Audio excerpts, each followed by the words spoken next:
Shalom, selamat pagi saudara-saudaraku yang dikasihi oleh Tuhan kita Yesus Kristus. Apa kabar pada pagi hari ini? Semoga saudara sekalian dalam keadaan baik dan sehat. Kita baru saja merayakan dan memperingati tentang kematian serta kebangkitan Yesus Kristus yang membawa kita dalam kemenangan.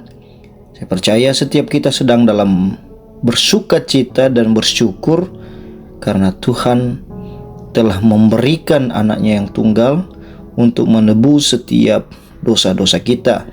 Saudara, saatnya kita akan merenungkan kebenaran firman Tuhan.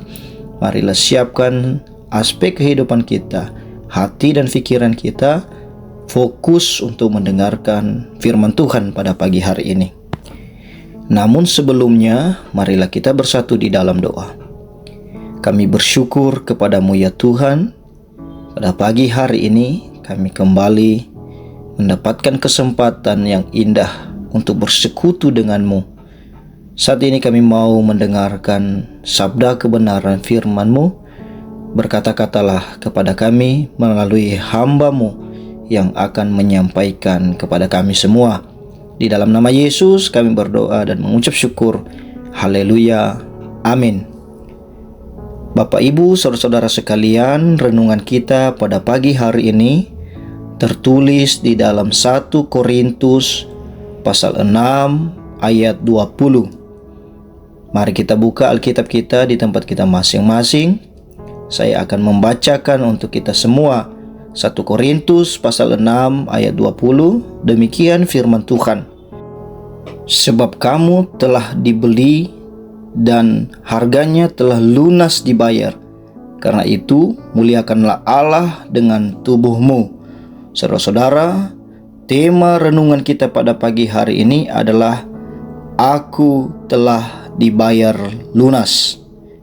Saudara-saudaraku yang dikasihi oleh Tuhan, istilah dibayar lunas di dalam Alkitab terkait erat dengan penebusan. Kata ini terutama selalu dilekatkan pada Kristus terkait dengan apa yang sudah Dia kerjakan. Itu sebabnya Kristus disebut Sang Penebus. Kata penebusan itu begitu berharga dan sering diucapkan oleh orang-orang Kristen atau orang-orang yang percaya kepada Yesus Kristus.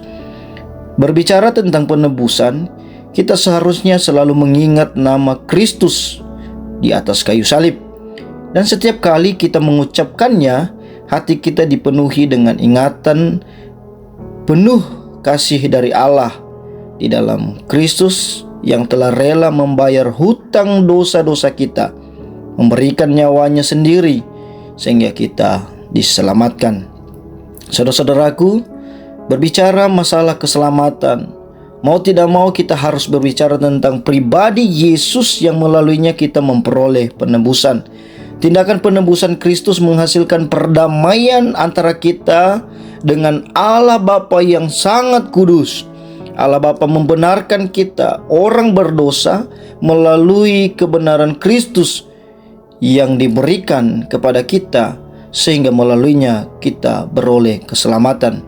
Jelas di dalam keselamatan yang kita peroleh tidak sedikit pun kontribusi ataupun jasa kita di dalamnya, karena itu semua semata-mata oleh karena jasa Kristus melalui karya pengorbanannya di kayu salib yang dianugerahkan kepada setiap kita yang percaya kepadanya.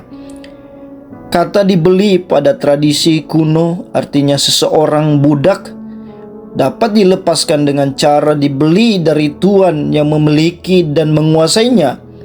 Maka Tuhan Yesus membeli kita dengan harga yang mahal untuk menebus dan membebaskan kita dari perbudakan dosa.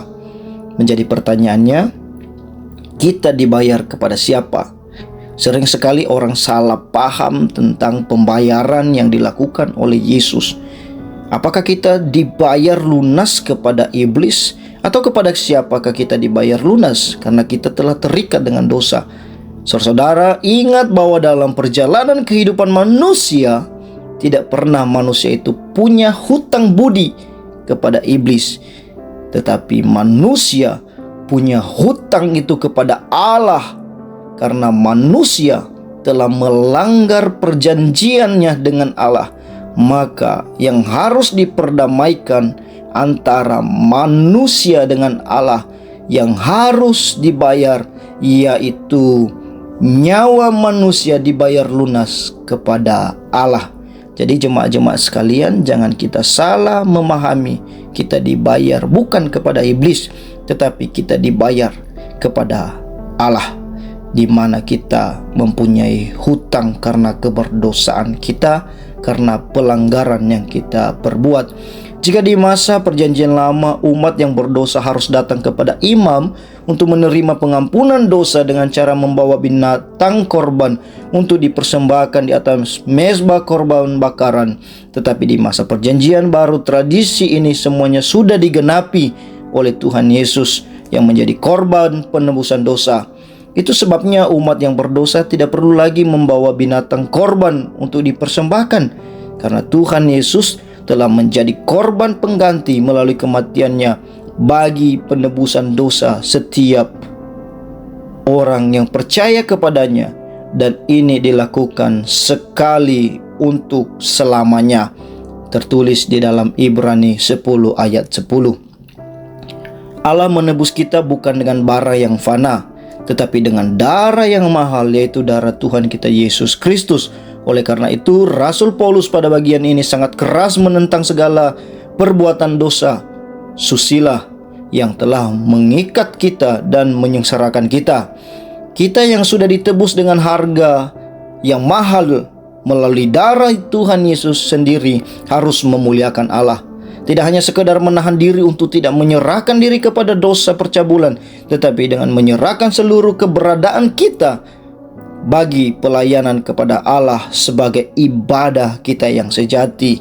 Jika tubuh ini adalah miliknya, maka adalah hal yang wajar apabila kita dituntut untuk memuliakan Dia melalui tubuh kita, karena memang itu adalah hak miliknya yang sudah dibayar dengan lunas. Maka kita punya satu tanggung jawab, tubuh ini menjadi kemuliaan Allah.